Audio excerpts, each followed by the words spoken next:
Tu penses que ton chantier va durer 2 mois? Ben, j'ai une mauvaise nouvelle pour toi. Si tu te lances sans planning précis, tout ce que tu vas gérer, c'est le chaos. Et ils veulent te bouffer ton temps, ton énergie et ton budget. La plupart des particuliers lancent leur chantier sans planning.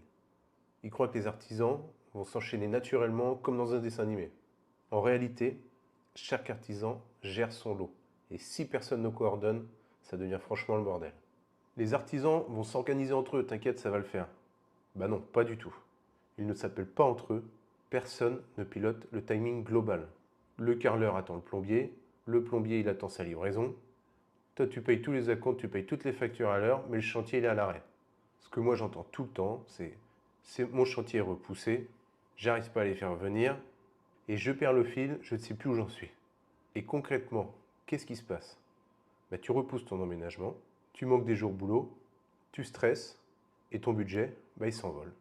Mais si tu poses un planning de travaux clair dès le départ, avec les bons enchaînements, les bonnes durées et les bonnes marges tampons, tu reprends le contrôle total et tu sais quoi, quand, où, qui et comment.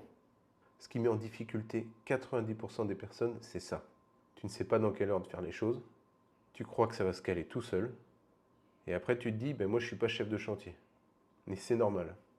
En réalité, avec un bon rétro-planning, ça n'est pas sorcier. C'est juste une vision claire et globale de l'ensemble. Et tu sais quoi? C'est ce que je vais te montrer maintenant sur mon écran. Ok, maintenant je vais te montrer un petit peu comment ça se passe pour faire ton rétro-planning. Tu vas voir, c'est super simple. Il n'y a pas grand-chose à faire, mis à part bien tout coordonner du début à la fin. Donc en gros, tu commences par ta phase 1, conception et cadrage. Donc cette phase, elle dure à peu près 2 mois sur un projet de rénovation, on va dire classique, normal. Donc là, les acteurs majeurs pendant cette partie-là, ça va être toi, un courtier en prêt, un bureau d'études s'il y en a besoin. Et plus si on part sur une rénovation qui a une plus grosse ampleur. Donc ces objectifs dans cette phase 1, ça va être de définir ton projet, de faire des plans et de trouver le financement. Donc pour le financement, le courtier en prêt, c'est quand même un bon moyen pour être au plus juste. Ensuite, dans la phase 2, consultation et validation. Donc là, tu as une période de 1 mois et demi à peu près, où tu vas aller consulter les artisans, où tu vas aller consulter les mairies, si tu as des déclarations préalables à faire, ou des permis de construire. Et puis ton assureur pour la dommage ouvrage, ou un assureur, parce qu'ils ne font pas tous la dommage ouvrage. Donc la dommage d'ouvrage, c'est une assurance obligatoire quand tu as un projet de rénovation. Donc les objectifs pour cette phase 2, c'est de comparer les devis, d'avoir les autorisations légales et de valider le budget. Ensuite, phase 3, qui va avec la phase 2, qui peuvent se faire en même temps, c'est que tu vas aller voir les fournisseurs, parce que par exemple, tu veux acheter tes meubles de salle de bain tout seul.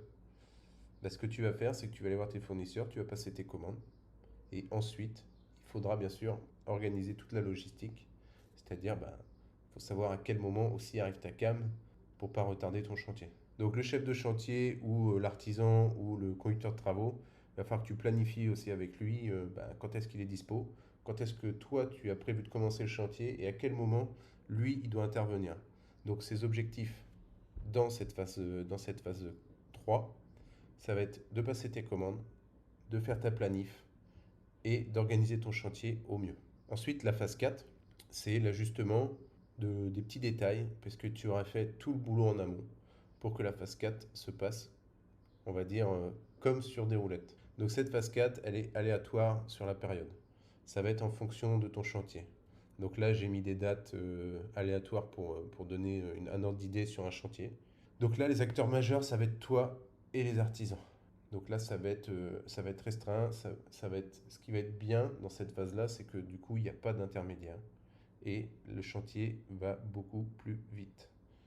Donc, ces objectifs, suivi de chantier, donc paiement facture et les ajustements de détails de chantier de rénovation. Parce que oui, il y a toujours des ajustements à faire en cours de chantier. Et la dernière phase, celle que tu attends de toute façon à la fin de ton chantier, c'est réception et fin de chantier. Donc là, normalement, en une semaine, c'est plié, voire moins. Donc là, c'est tous les artisans. Toi, bon là, l'assureur n'a pas franchement quelque chose à voir là-dedans, sauf si il y a un dégât. Et ensuite, les objectifs, ça va être les PV de réception, les levées des réserves et l'activation des garanties décennales, bien sûr, à la fin de ton chantier. Donc maintenant, ce que je vais faire, c'est que je vais te montrer un petit peu comment ça s'articule un planning. Donc ce que tu peux voir, c'est les lots classiques qu'il peut y avoir sur une rénovation. Donc, généralement, tu commences par le curage. Donc c'est toute la partie démolition. Démolition, désamiantage, toute cette partie-là où tu extrais ce que tu n'as plus besoin dans la maison. Ensuite, tu as la partie gros œuvre. Généralement, c'est celle-ci qui intervient après le curage, où tu viens, je sais pas moi, refaire un agrandissement de baie, choses comme ça. C'est toute la partie maçonnerie, on va dire. Maçonnerie, charpente, couverture, toute cette partie gros œuvre. Ça, tu peux le détailler plus que ça. Là, j'ai mis gros œuvre parce qu'il n'y avait que de la maçonnerie. Mais sinon, si tu as de la charpente, de la couverture, tu peux détailler charpente, couverture, maçonnerie. Après, le lot qui intervient, c'est menuiserie extérieure. Donc une fois que tu as fini tout ce qui est gros œuvre, tu fais ce qu'on appelle ton hors d'air, tu poses tes menuiseries. Donc next, menuiserie extérieure.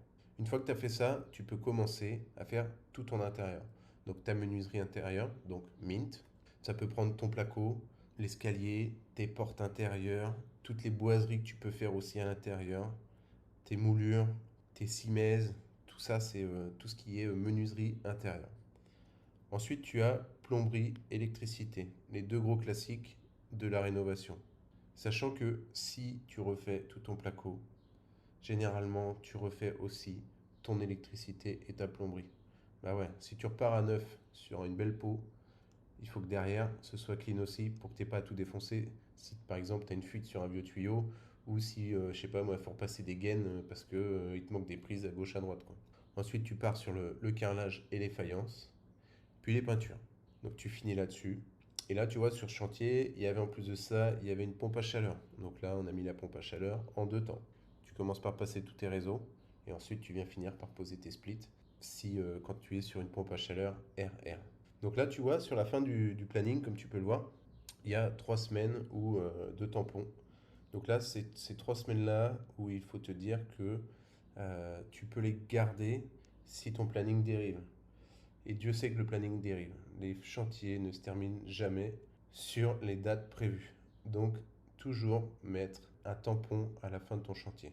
Maintenant qu'on a vu ensemble tout ça, je vais te donner une petite astuce bonus. Ce que tu peux faire, c'est y insérer ton emploi du temps. Comme ça, tu peux mettre les dates de réception de chantier où tu pourras être disponible, les dates aussi où tu vas faire tes réunions de chantier. Et comme ça, si tu bosses, tu peux te rendre sur place sur les créneaux que tu as bloqués. Et ce qu'il y a de bien, et surtout il faut y penser, c'est que tu vas avoir tous les jours fériés. Donc si tu tombes sur un mois de mai, tu vas te taper tous les fériés du mois de mai. Quand ils sont en vacances, parce que tu sais bien que dans le bâtiment, 90% des gars du bâtiment sont en vacances au mois d'août et à Noël. Maintenant, la petite anecdote, je vais te raconter, c'est Lucie. Lucie, 120 mètres carrés à rénover. Au début, improvisation totale. Elle était complètement épuisée, un stress énorme. Après notre rétro-planning et tout le cadrage, 2 semaines de chantier gagné, zéro litige et zéro stress. Et le bouquet final, une livraison en temps et en heure. Tu sais quoi? Elle n'avait jamais géré de chantier avant. Elle a juste appliqué ce qu'on lui a dit. Maintenant, j'aimerais savoir si toi aussi tu t'es trouvé bloqué sur ton chantier à cause d'un artisan absent ou d'un planning trop flou. Dis-moi en commentaire, je les lirai et j'y répondrai dans une prochaine vidéo. Donc si toi aussi tu veux construire ton propre rétro-planning, éviter les retards et reprendre le contrôle comme un pro, ce que je fais là actuellement, c'est que je t'offre un audit de projet gratuit. Tu as juste à cliquer sur le lien en dessous de la vidéo, tu réserves ton créneau et on voit ensemble comment on peut structurer ton projet de A à Z. Et n'oublie pas, si tu as aimé cette vidéo, abonne-toi pour des prochains tutos. Et si elle t'a aidé, n'hésite pas à liker et partager. Ça peut éviter des semaines de stress à quelqu'un que tu connais.